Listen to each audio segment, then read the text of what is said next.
तू अपने भाई से लड़बा, चाहे पटकबा चाहे पटकईबा, लेकिन मोहर सिंह तोर भाई हरे, छोट भाई हो।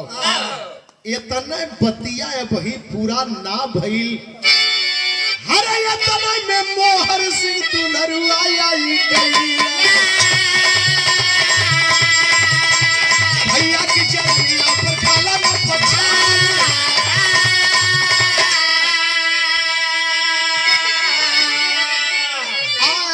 तबले मोहर सिंह आ गल और बतिया सुन गयल कि जे के हा उ दूसर कोई ना हा, हमार बड़ भाई हुए लाखन। दौड़ के गयल भैया के पैर में यही तरह के लिपेट के रोई के एक बात कहलस, हरे पी जाई पना पदे हमर रजनी उपैया भैया, अरे पी जाई पना पदे रजनी उपैया भैया। देखा हुआ खड़ा है गुंडर का सरदार,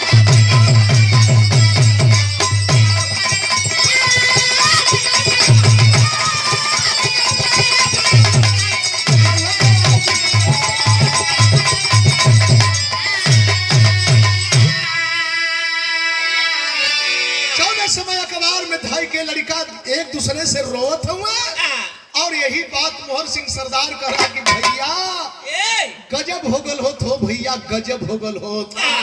काल का दंगल जीते बदे, इनाम जीते बदे यहाँ के बदमाश जग्गा ठाकरे के हम लगौले है।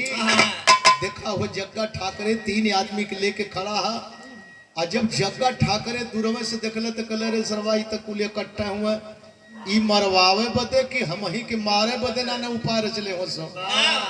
दूरवे से ताकत था, आए है बाबूजी इतना बात बहरे होतिया, तबले प्रीतम कौर अंदर से बाहर आ गई।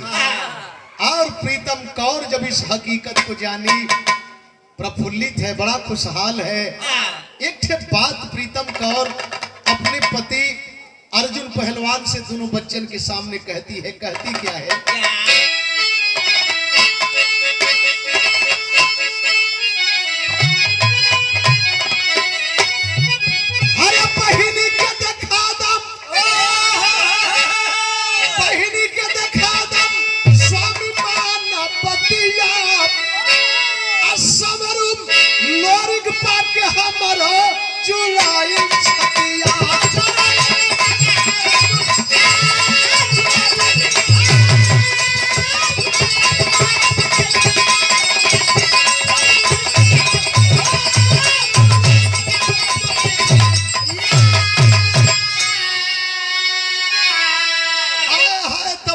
चहल पहल मच गई है, देश आजादी का बिगुल बच चुका है मेरे दोस्त।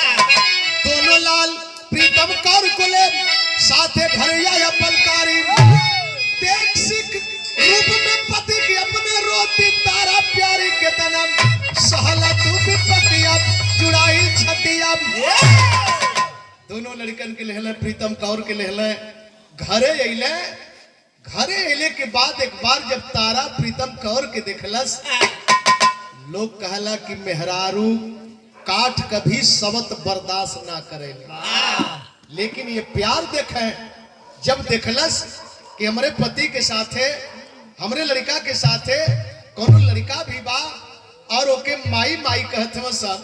आया है एक बात कहली क्या? प्रीतम कौर को पकड़ के तारा रोती है बिन खाई, अरे धन पहिल तू हमारे पति का लहलू जान बचाई, जुग जुग जिया हीरा मोतिया जुड़ाई छतिया।